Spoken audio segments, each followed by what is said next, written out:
ظہیر الدین بابر مغل سلطنت کا بانی اور پہلا حکمران تھا، لیکن اس عظیم فاتح کے پیچھے ناکامیوں کی لمبی داستان چھپی ہے۔ کہا جاتا ہے کہ اگر وہ دن کو تخت پر بیٹھتا تو رات کو سر چھپانے کی جگہ نہ ملتی۔ بابر 12 سال کا تھا جب اس کے والد عمر شیخ مرزا کا انتقال ہو گیا۔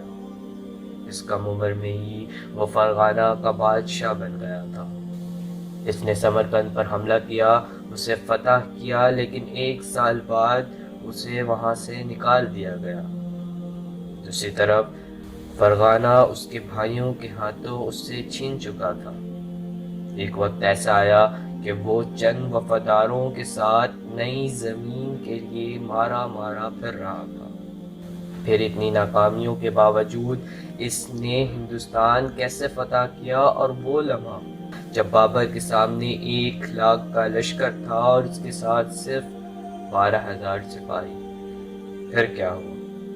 میں ہوں مبشر احسان، اور آج کی ویڈیو میں ہم آپ کو یہی سب دکھا رہے ہیں۔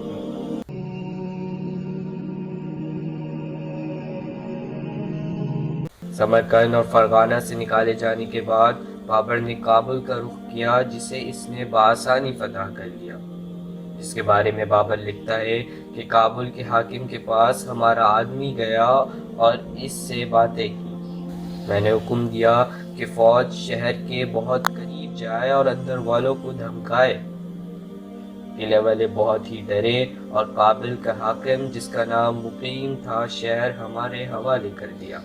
کابل میں قدم جمانے کے بعد بابر ہندوستان کی زرخیز زمین پر حملے کا سوچنے لگا، لیکن اس ارادے پر عمل کرنے میں ہندوستان کے افغان سرداروں نے بابر کو آمادہ کیا۔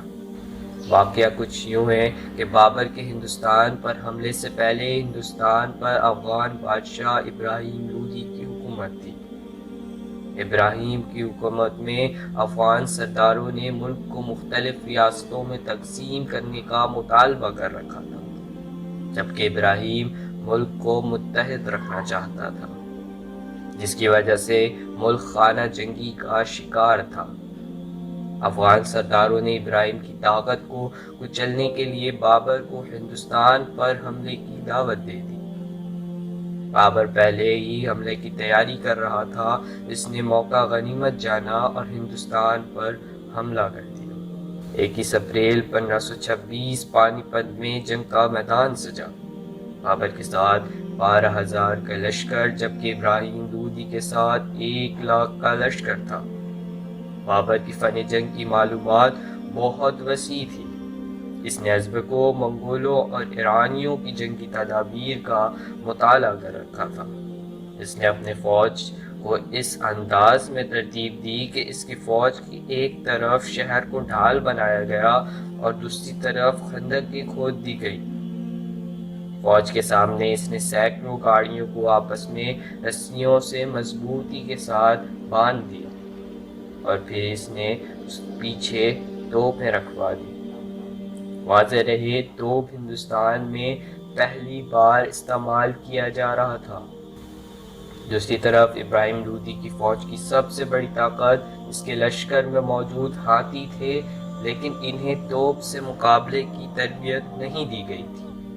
جنگ شروع ہوئی تو بابر نے ابراہیم کی فوج کو عقب سے گھیر لیا اور توپچیوں کو حکم دیا کہ گولے برسانے شروع کریں۔ ابراہیم کی فوج توپ کے آگے زیادہ دیر ٹھہر نہ سکی اور ان میں افراتفری پھیل گئی۔